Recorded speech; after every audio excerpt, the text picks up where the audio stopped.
오늘 우리가 함께 통독하게 되실 마태복음 14장에서 16장의 내용은 이러합니다. 광야에 외치는 소리로 자신의 사명을 잘 감당했던 세례 요한은 헤롯이 동생의 아내를 취한 것을 비판한 일로 옥에 갇혀 있었습니다. 그런데 안타깝게도 헤로디아의 악한 계획으로 인해 죽임을 당하게 됩니다. 비록 세례 요한은 젊은 나이에 순교했지만 그가 준비한 예수님의 오실 길을 따라 예수님의 사역은 확장되어 갑니다. 수많은 사람들이 예수님의 곁을 떠나지 않습니다.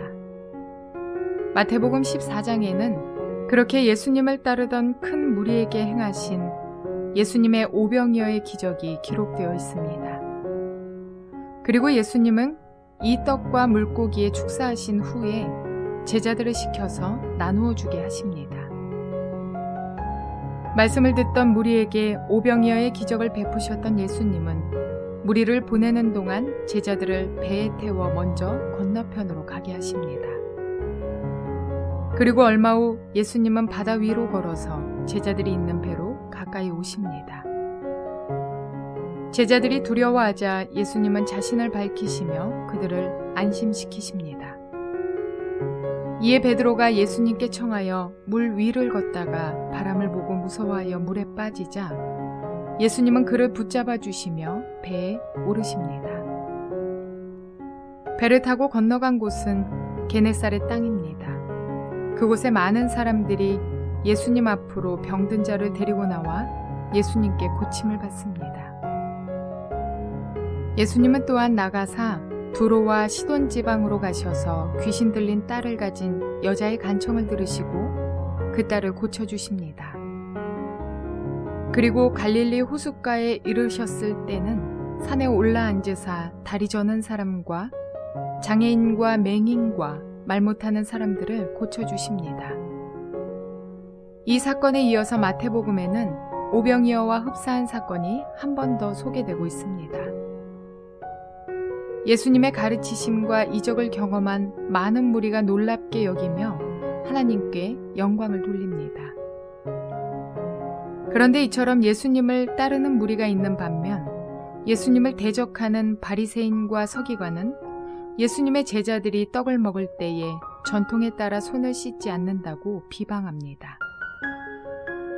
이에 예수님께서는 입으로 들어오는 것이 사람을 더럽게 하는 것이 아니라 입에서 나오는 것이 사람을 더럽게 한다는 가르침을 주십니다. 그리고 제자들에게 바리새인과 사두개인의 교훈을 주의하라고 말씀하십니다. 이처럼 예수님은 여러 가지 말씀으로 제자들을 교훈하시며 진리와 생명의 말씀을 전하십니다. 이러한 내용들을 기억하셔서 통독에 도움이 되시기를 바랍니다. 마태복음 14장. 그 무렵에 분봉왕 헤롯이 예수의 소문을 듣고서 자기 신하들에게 말하였다. 이 사람은 세례자 요한이다. 그가 죽은 사람들 가운데서 살아났다. 그 때문에 그가 이런 놀라운 능력을 발휘하는 것이다. 헤롯은 일찍이 자기 동생 빌립의 아내 헤로디아의 일 때문에 요한을 붙잡아다가 묶어서 감옥에 가둔 일이 있었다. 그것은 요한이 헤롯에게 그 여자를 차지하는 것은 옳지 않습니다 하고 여러 차례 말하였기 때문이다. 그래서 헤롯은 요한을 죽이려고 하였으나 민중이 두려워서 그렇게 하지 못하였다. 그것은 그들이 요한을 예언자로 여기고 있었기 때문이다. 그런데 마침 헤롯의 생일에 헤로디아의 딸이 손님들 앞에서 춤을 추어서 헤롯을 즐겁게 해주었다. 그리하여 헤롯은 그 소녀에게 청하는 것은 무엇이든지 주겠다고 맹세로써 약속하였다. 소녀는 자기 어머니가 시키는 대로 말하였다. 세례자 요한의 머리를 쟁반에 담아서 이리로 가져다 주십시오. 왕은 마음이 괴로웠지만 이미 맹세를 하였고 또 손님들이 보고 있는 앞이므로 그렇게 해주라는 명령을 내리게 되었다. 그래서 그는 사람을 보내서 감옥에서 요한의 목을 베게 하였다. 그 머리를 쟁반에 담아서 가져다가 소녀에게 주니 소녀는 그것을 자기 어머니에게 가져갔다. 요한의 제자들이 와서 그 시체를 거두어다가 장사 지내고 나서 예수께 가서 알려드렸다. 예수께서 그 말을 들으시고 거기에서 배를 타고 따로 외딴 곳으로 물러가셨다. 이 소문이 퍼지니 무리가 여러 동네에서 몰려나와서 걸어서 예수를 따라왔다. 예수께서 배에서 내려서 큰 무리를 보시고 그들을 불쌍히 여기시고 그들 가운데서 앓는 사람들을 고쳐주셨다. 저녁 때가 되니 제자들이 예수께 다가와서 말하였다. 여기는 빈들이고 날도 이미 저물었습니다. 그러니 무리를 헤쳐보내어 제각기 먹을 것을 사 먹게 마을로 보내시는 것이 좋겠습니다. 예수께서 그들에게 말씀하셨다. 그들이 물러갈 필요 없다. 너희가 그들에게 먹을 것을 주어라. 제자들이 예수께 말하였다. 우리에게 있는 것이라고는 빵 5개와 물고기 2마리밖에 없습니다. 이때에 예수께서 말씀하셨다. 그것들을 이리로 가져오너라. 그리고 예수께서는 무리를 풀밭에 앉게 하시고 나서 빵 5개와 물고기 2마리를 들고 하늘을 우러러 보시고 축복 기도를 드리신 다음에 떼어서 제자들에게 주시니 제자들이 이를 무리에게 나누어 주었다. 그들은 모두 배불리 먹었다. 남은 부스러기를 모으니 12광주리에 가득 찼다.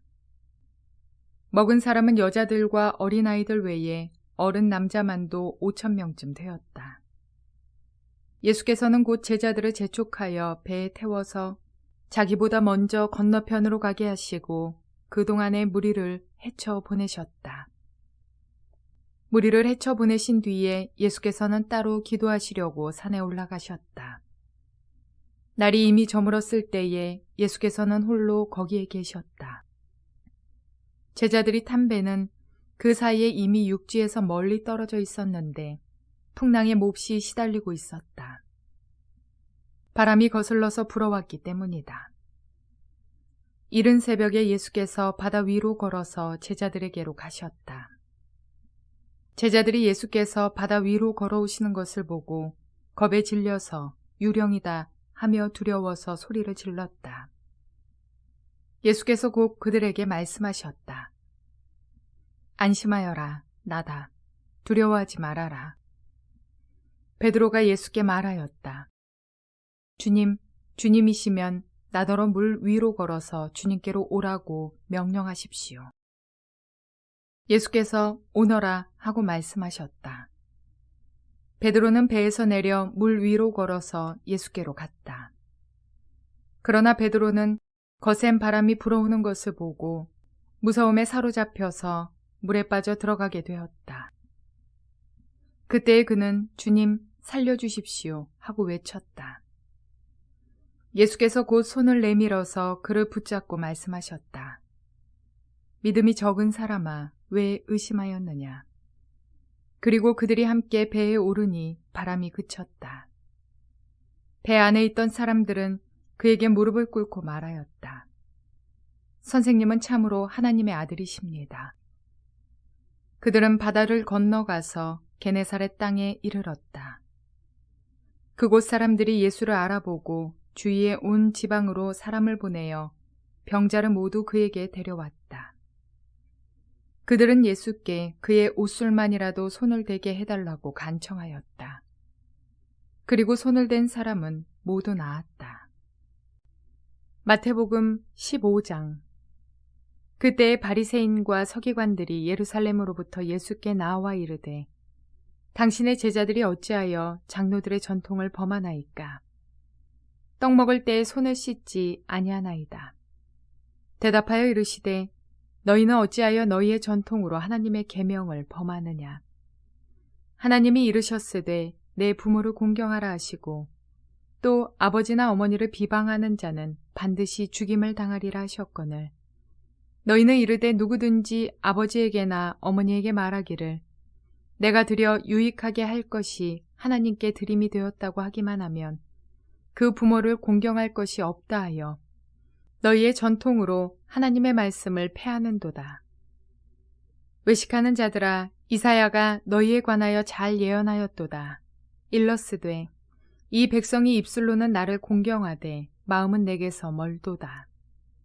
사람의 계명으로 교훈을 삼아 가르치니 나를 헛되이 경배하는도다 하였느니라 하시고 무리를 불러 이르시되 듣고 깨달으라. 입으로 들어가는 것이 사람을 더럽게 하는 것이 아니라 입에서 나오는 그것이 사람을 더럽게 하는 것이니라. 이에 제자들이 나와 이르되 바리새인들이 이 말씀을 듣고 걸림이 된 줄 아시나이까. 예수께서 대답하여 이르시되 심은 것마다 내 하늘 아버지께서 심으시지 않은 것은 뽑힐 것이니 그냥 두라. 그들은 맹인이 되어 맹인을 인도하는 자로다. 만일 맹인이 맹인을 인도하면 둘이 다 구덩이에 빠지리라 하시니 베드로가 대답하여 이르되 이 비유를 우리에게 설명하여 주옵소서. 예수께서 이르시되 너희도 아직까지 깨달음이 없느냐. 입으로 들어가는 모든 것은 배로 들어가서 뒤로 내버려지는 줄 알지 못하느냐. 입에서 나오는 것들은 마음에서 나오나니 이것이야말로 사람을 더럽게 하느니라.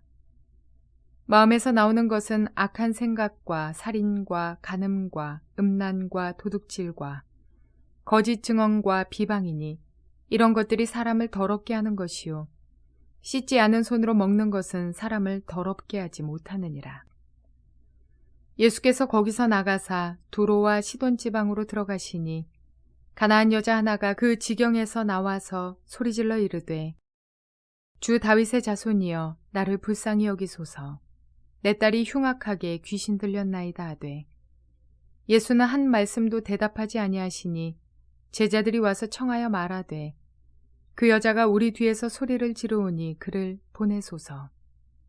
예수께서 대답하여 이르시되 나는 이스라엘 집에 잃어버린 양 외에는 다른 데로 보내심을 받지 아니하였노라 하시니 여자가 와서 예수께 절하며 이르되 주여 저를 도우소서.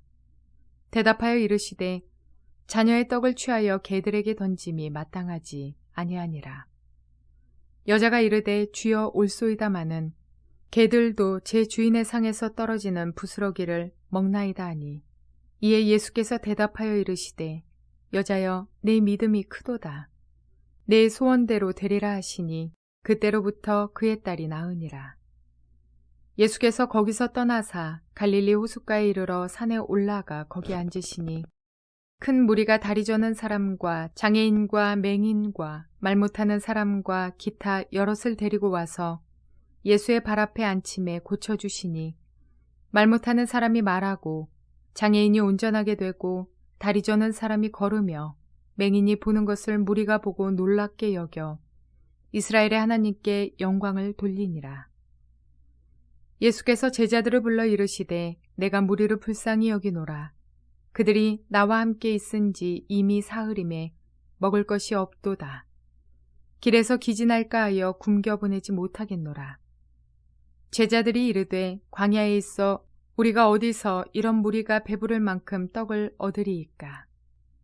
예수께서 이르시되 너희에게 떡이 몇 개나 있느냐. 이르되 7개와 작은 생선 2마리가 있나이다 하거늘 예수께서 무리에게 명하사 땅에 앉게 하시고 떡 7개와 그 생선을 가지사 축사하시고 떼어 제자들에게 주시니 제자들이 무리에게 주매 다 배불리 먹고 남은 조각을 7광주리에 차게 거두었으며 먹은 자는 여자와 어린이 외에 4,000명이었더라. 예수께서 무리를 흩어보내시고 배에 오르사 마가단 지경으로 가시니라. 마태복음 16장. 바리새인과 사두개인들이 와서 예수를 시험하여 하늘로부터 오는 표적 보이기를 청하니 예수께서 대답하여 이르시되 너희가 저녁에 하늘이 붉으면 날이 좋겠다 하고 아침에 하늘이 붉고 흐리면 오늘은 날이 굳겠다 하나니 너희가 날씨는 분별할 줄 알면서 시대의 표적은 분별할 수 없느냐. 악하고 음란한 세대가 표적을 구하나 요나의 표적밖에는 보여줄 표적이 없느니라 하시고 그들을 떠나가시니라. 제자들이 건너편으로 갈새 떡 가져가기를 잊었더니 예수께서 이르시되 삼가 바리새인과 사두개인들의 누룩을 주의하라 하시니 제자들이 서로 논의하여 이르되 우리가 떡을 가져오지 아니하였도다 하거늘 예수께서 아시고 이르시되 믿음이 작은 자들아, 어찌 떡이 없으므로 서로 논의하느냐. 너희가 아직도 깨닫지 못하느냐. 떡 5개로 5,000명을 먹이고 주운 것이 몇 바구니이며 떡 7개로 4,000명을 먹이고 주운 것이 몇 광줄이었는지를 기억하지 못하느냐. 어찌 내 말한 것이 떡에 관함이 아닌 줄을 깨닫지 못하느냐. 오직 바리새인과 사두개인들의 누룩을 주의하라 하시니 그제서야 제자들이 떡의 누룩이 아니요 바리새인과 사두개인들의 교훈을 삼가라고 말씀하신 줄을 깨달으니라. 예수께서 빌립보 가이사랴 지방에 이르러 제자들에게 물어 이르시되 사람들이 인자를 누구라 하느냐. 이르되 더러는 세례 요한, 더러는 엘리야, 어떤 이는 예레미야나 선지자 중에 하나라 하나이다. 이르시되 너희는 나를 누구라 하느냐. 시몬 베드로가 대답하여 이르되 주는 그리스도시요 살아계신 하나님의 아들이시니이다. 예수께서 대답하여 이르시되 바요나 시몬아, 네가 복이 있도다. 이를 내게 알게 한 이는 혈육이 아니요 하늘에 계신 내 아버지시니라. 또 내가 네게 이르노니 너는 베드로라. 내가 이 반석 위에 내 교회를 세우리니 음부의 권세가 이기지 못하리라. 내가 천국 열쇠를 네게 주리니 네가 땅에서 무엇이든지 매면 하늘에서도 매일 것이요 네가 땅에서 무엇이든지 풀면 하늘에서도 풀리리라 하시고 이에 제자들에게 경고하사 자기가 그리스도인 것을 아무에게도 이르지 말라 하시니라. 이때로부터 예수 그리스도께서 자기가 예루살렘에 올라가 장로들과 대제사장들과 서기관들에게 많은 고난을 받고 죽임을 당하고 제3일에 살아나야 할 것을 제자들에게 비로소 나타내시니 베드로가 예수를 붙들고 항변하여 이르되 주여 그리 마옵소서. 이 일이 결코 주께 미치지 아니하리이다. 예수께서 돌이키시며 베드로에게 이르시되 사탄아 내 뒤로 물러가라. 너는 나를 넘어지게 하는 자로다. 네가 하나님의 일을 생각하지 아니하고 도리어 사람의 일을 생각하는도다 하시고 이에 예수께서 제자들에게 이르시되 누구든지 나를 따라오려거든 자기를 부인하고 자기 십자가를 지고 나를 따를 것이니라. 누구든지 제 목숨을 구원하고자 하면 잃을 것이요 누구든지 나를 위하여 제 목숨을 잃으면 찾으리라. 사람이 만일 온 천하를 얻고도 제 목숨을 잃으면 무엇이 유익하리요? 사람이 무엇을 주고 제 목숨과 바꾸겠느냐? 인자가 아버지의 영광으로 그 천사들과 함께 오리니 그때에 각 사람이 행한 대로 갚으리라. 진실로 너희에게 이르노니 여기 서 있는 사람 중에 죽기 전에 인자가 그 왕권을 가지고 오는 것을 볼 자들도 있느니라. 예수님 곁에는 늘 세 종류의 사람들이 있었습니다. 첫째로는 주님의 일을 트집 잡아 정죄하려는 바리새인과 사두개인 같은 사람들입니다. 그들은 자신들이 죄인인지조차 깨닫지 못하는 참으로 불쌍한 사람들입니다. 스스로가 의인이라 생각하니 주님으로부터 간구하며 엎드릴 이유가 없습니다. 깨닫지도 못해서 죄가 죄에 더해지는 가중처벌이 진행되고 있는 중입니다. 병자가 병든 것을 알아야 의원을 찾고 의원을 만나야 치료를 받는 법입니다. 건강한 사람도 건강검진이 필요하듯 누구나 말씀을 통해서 자신을 점검해야 합니다. 그런데 바리새인들은 스스로가 건강하다고 믿는 사람들처럼 스스로가 의인이라는 굳건한 믿음을 가지고 있었습니다. 의원을 만나도 아픈 곳이 없다고 믿어서 자신의 건강을 자부하며 심지어 환자이면서 의사의 능력을 무시하는 사람처럼 바리새인들은 그렇게 예수님을 정죄하기 위한 트집만을 찾는 자들이었습니다. 두 번째로는 무리들입니다. 무리 속에는 병든 자, 귀신 들린 자, 말씀을 듣고자 하는 자, 구경하는 자 등 여러 사람들이 있습니다. 그러나 이 무리들은 자신들의 만족이 채워지면 흩어지는 자들입니다. 잠깐의 감동을 가지고 살아갈지는 모르나 본래의 자신들의 삶으로 돌아가 버리고 맙니다. 참새 때와 같이 먹을 것이 있으면 무리지어 모여들지만 작은 소리, 작은 인기척에도 사방팔방으로 흩어져 날아가 버리고 맙니다. 셋째는 제자들입니다. 주님이 부르신 12 제자도 있고 무리 속에 있다가 주님의 제자의 삶을 살아내는 사람들도 있었을 것입니다. 말씀을 되뇌이며 주님이 보여주신 그 삶을 바라보며 닮아가는 자, 주의 길을 가는 자, 이렇게 스승을 따라 사는 사람들을 제자라고 부릅니다. 오늘날 교회 안에도 동일한 부류의 사람들이 있습니다. 많습니다. 저와 여러분은 어떠한 자리에 계실까요? 제자라고 말하지만 시험 들어서 흩어지는 무리와도 같고, 제자라고 말하지만 병든지 모르는 중증 환자 바리새인들과 같기도 하는 것 같습니다. 오늘 본문들에서 예수님께서 보여주셨던 많은 기적들은 사람들에게 하나님의 말씀을 전하고 약한 이웃들을 사랑하기 위한 그분의 방법이었습니다. 그러므로 주님의 방법으로 주님의 뜻을 따라 주님의 참된 제자의 길을 걷게 되시는 저와 여러분 모두가 되시기를 주님의 이름으로 축원을 드립니다.